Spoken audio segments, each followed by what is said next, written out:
ಪದ್ಯದ ಹೆಸರು ಜಾಲಿಯ ಮರದಂತೆ.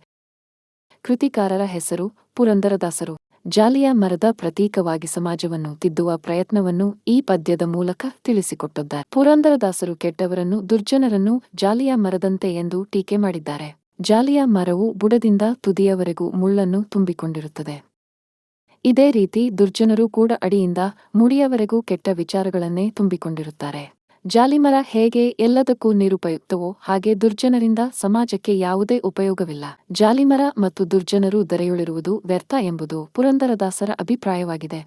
ಬಿಸಿಲಲ್ಲಿ ಬಳಲಿ ಬಂದವರಿಗೆ ಜಾಲಿಯ ಮರ ನೆರಳನ್ನು ಒದಗಿಸುವುದಿಲ್ಲ.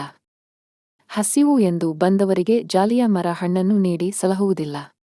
ಅದು ಹೂ ಬಿಟ್ಟು ಸುವಾಸನೆಯನ್ನು ಪಸರಿಸಿ ತನ್ನ ಸುತ್ತಲ ವಾತಾವರಣವನ್ನು ಆಹ್ಲಾದಗೊಳಿಸುವುದೂ ಇಲ್ಲ. ಜಾಲಿಯ ಮರದ ಕೆಳಗೆ ನೆರಳು ಸ್ವಲ್ಪವಾದರೂ ಸಿಗದೆ ಯಾರೂ ಕುಳಿತುಕೊಳ್ಳಲು ಆಗದು. ಇನ್ನು ಜಾಲಿಯ ಮರದ ರಸವು ವಿಷದಂತೆ ಕಹಿಯಾಗಿದ್ದು ಆಸ್ವಾದಿಸಲು ಸಾಧ್ಯವಿಲ್ಲ. ಹೀಗೆ ಜಾಲಿಯ ಮರವು ಈ ಮೇಲೆ ವಿವರಿಸಿರುವ ಯಾವ ಅರ್ಥದಲ್ಲಿಯೂ ಉಪಯೋಗಕ್ಕೆ ಬಾರದೆ ಭೂಮಿಯ ಮೇಲೆ ನಿರುಪಯುಕ್ತವಾಗಿ ಎಲ್ಲೆಂದರಲ್ಲಿ ಬೆಳೆದಿರುತ್ತವೆಂದು ಪುರಂದರದಾಸರು ವಿವರಿಸಿದ್ದಾರೆ.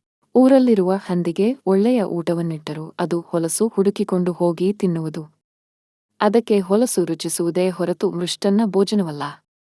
ಅದರಲ್ಲೂ ಕೆಟ್ಟ ವಾಸನೆ ಹುಡುಕಿಕೊಂಡೇ ಅದು ಹೋಗುತ್ತದೆ. ಪಾಪಿಯಾದವನಿಗೆ ಉತ್ತಮವಾದ ಮಾತುಗಳು ಹಿಡಿಸುವುದಿಲ್ಲ. ಅಂದ ಮೇಲೆ ಹಂದಿಗೆ ಸಮಾನವಾಗಿರುವ ದುರ್ಜನರು ಮನೆಯಲ್ಲಿನ ರುಚಿ ಶುಚಿ ಊಟವನ್ನು ಬಿಟ್ಟು ಬೀದಿಯ ತಿಂಡಿ ಸರಾಯಿಗಳಿಗೆ ಬಾಯ್ದಿಟ್ಟುಕೊಂಡು ಹೋಗುತ್ತಾರೆ.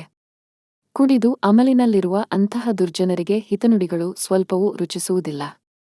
ಇಂಥವರು ತಮ್ಮ ಕೆಟ್ಟ ಕೆಲಸವನ್ನು ಬಿಟ್ಟು ಸಜ್ಜನರಾಗಲು ಸಾಧ್ಯವೇ? ಯಾರಿಂದ ಸಮಾಜಕ್ಕೆ ಲಾಭವಿದೆಯೋ ಅಂಥವರಿಗೆ ಗೌರವ ಮಾನ್ಯತೆಗಳು ಸಿಗುವುದಿಲ್ಲ. ಬದಲಿಗೆ ಅಪಾತ್ರರಾದವರಿಗೆ ಅವು ಸಲ್ಲುತ್ತಿವೆ. ದುರ್ಜನರು ಸಮಾಜಕ್ಕೆ ಹೊರೆ. ಅನ್ನ ತಿನ್ನಲು ಕಚ್ಚಾಡುವ ನಾಯಿಗಳಂತೆ ದುರ್ಜನರು ತಮ್ಮ ಬೇಳೆ ಬೇಯಿಸಿಕೊಳ್ಳಲು ಹೋರಾಡುತ್ತಾರೆ. ಇದರಿಂದ ಸಮಾಜಕ್ಕೆ ಯಾವ ಪ್ರಯೋಜನವೂ ಇಲ್ಲ. ಹೇಗೆ ಜಾಲಿಮರವು ನಿರರ್ಥಕವಾಗಿ ಧರೆಯಲ್ಲಿ ಬೆಳೆಯುವುದೋ ಹಾಗೆ ದುರ್ಜನರು ಸಮಾಜದಲ್ಲಿ ಬದುಕುವರೆಂದು ಪುರಂದರದಾಸರು ವಿವರಿಸಿದ್ದಾರೆ. ಸಮಾಜಕಂಟಕರನ್ನು ಚುಚ್ಚಿ ನೋಯಿಸುವ ಜಾಲಿಮರದ ಮುಳ್ಳಿನೊಂದಿಗೆ ಸಮೀಕರಿಸಿರುವುದು ಔಚಿತ್ಯಪೂರ್ಣವಾಗಿದೆ.